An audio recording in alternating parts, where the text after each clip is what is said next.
आज हम आपका कार्य पत्रक 54 जो कि आपको 27 दिसंबर को करना है, इसमें हम हमारा पार्ट नंबर 12 विद्युत के बाद शुरू कर रहे हैं। विद्युत तथा विभवांतर दो चीज़ें पढ़ेंगे। हमारे दैनिक जीवन में विद्युत का बहुत ही महत्वपूर्ण स्थान है। आधुनिक दुनिया में हम विद्युत के बिना जीने की कल्पना नहीं कर सकते। तो सबसे पहले विद्युत क्या है? विद्युत वह ऊर्जा का रूप है जिसे अक्सर विद्युत ऊर्जा कहा जाता है। जब विद्युत किसी चालक से होकर गुजरती, उदाहरण के लिए धात्विक चालक, तो हम कहते हैं कि चालक में विद्युत धारा प्रवाहित हो रही है। तो अब प्रश्न आता है कि विद्युत धारा है क्या? जो हम कहते हैं विद्युत धारा जैसा कि आप जानते हैं कि धातु परमाणुओं से बने होते हैं और परमाणु में इलेक्ट्रॉन, प्रोटॉन और न्यूट्रॉन होते हैं। तीन चीज़ें आपने 9वीं क्लास में पढ़ी हैं। जब इलेक्ट्रॉन गति करने के लिए स्वतंत्र होते हैं, किसी चालक में इलेक्ट्रॉन एक सिरे से दूसरे सिरे तक जब गति करते हैं और इलेक्ट्रॉन पर क्या चार्ज होता है? ऋणावेशित, नेगेटिव। इसलिए हम कहते हैं कि चालक में आवेश का प्रवाह होता है। इसलिए हम परिभाषित करते हैं कि प्रति इकाई समय में आवेश के प्रवाह को विद्युत धारा कहा जाता है। इंग्लिश में इसको कहते हैं फ्लो ऑफ इलेक्ट्रॉन्स।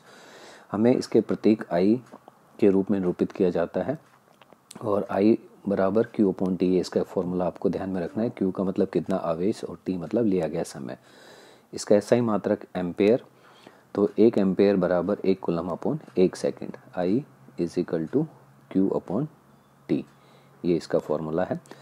ध्यान देने जो बिंदु है परिपथ में विद्युत धारा सेल के धन टर्मिनल से ऋण टर्मिनल, जब भी आप जो है इलेक्ट्रिक सर्किट बनाएंगे तो उसमें पॉजिटिव से नेगेटिव की तरफ दिखाएंगे। परिपथ में विद्युत धारा मापने के लिए एमीटर का प्रयोग किया जाता है। ये इंपॉर्टेंट है कि किस चीज़ का उपयोग किया जाता है। विद्युत विभव तथा विभवांतर, पोटेंशियल डिफरेंस और इलेक्ट्रिक पोटेंशियल जो हम कहते हैं। आप सोच रहे होंगे कि चालक में इलेक्ट्रॉन कैसे गति करते हैं, कि एक बिंदु से दूसरे बिंदु तक कैसे जा रहे हैं। तो चालक में आवेश अपने आप प्रभावित नहीं होते हैं। जैसे क्षैतिज सतह पर गेंद अपने आप नहीं लुढ़कती यदि सतह का एक सिरा ऊंचा हो और दूसरा नीचा। अगर कोई प्लेन जगह है तो उसमें जहाँ पर आप बॉल रखोगे वहीं रुक जाएगी, लेकिन अगर कोई एक तरफ से ऊंची जगह है और दूसरी तरफ नीचे जगह है तो वहाँ पे बॉल रुकेगी नहीं। आप जैसे रखोगे वो नीचे की तरफ भागने लगेगी।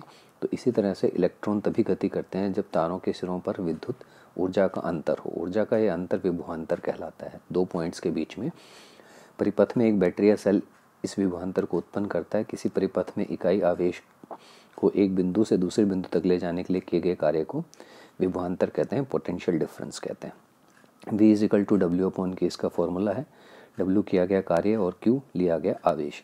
इसका मात्रक जो होता है वोल्ट होता है और 1 वोल्ट बराबर 1 जूल अपॉन 1 कूलम जो है इसका फॉर्मूला हम लिख सकते हैं। ध्यान देने योग्य बात है कि किसी भी दो बिंदुओं के बीच में जो विभवांतर नापते हैं वो वोल्ट मीटर की सहायता से। अमीटर हमेशा जो है श्रृंखलन सीरीज में लगेगा और वोल्ट मीटर हमेशा पैरेलल के अंदर जो है समांतर लगेगा। प्रश्न उत्तर देख लेते हैं। Dash equals to 1 coulomb upon 1 second. तो यहाँ पे 1 ampere 1 A equals to 1 coulomb upon 1 second. 1 volt बराबर 1 joule upon 1 coulomb. V is equal to W upon Q और I is equal to Q upon T। तो ये इसके फॉर्मूले। उस युक्ति का नाम लिखिए जो किसी चालक के विभवांतर बनाए रखने में सहायता करती है। तो इसमें आप लिख सकते हैं बैटरी या सेल, जो अभी हमने यहाँ पे पढ़े थे।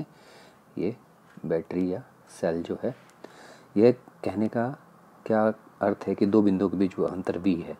तो इसमें आपको परिभाषा लिखनी है कि दो बिंदुओं के बीच विभवांतर V है या एक V है। इसमें आप लिखोगे यहाँ से 1 वोल्ट बराबर 1 जूल अपॉन 1 कूलम, क्योंकि यही चीज़ हमें बतानी है परिभाषा के रूप में कि किसी पृथ्वी आवेश के बिंदु से ले जाने के लिए किए गए कार्य को विभवांतर कहते हैं।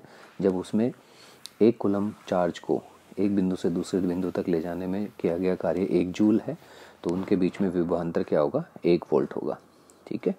उसके बाद जो है एक 6 वोल्ट बैटरी से गुजरने वाले 1 कूलम आवेश के लिए कितनी ऊर्जा दी जाती है? तो यहाँ पे हमें V दे रखा है 6 कूलम। हमें निकालना है कि यहाँ पर W निकालना है। तो हमारा जो V is equal to W into Q formula है, उसमें W इज इक्वल टू हो जाएगा V इंटू Q।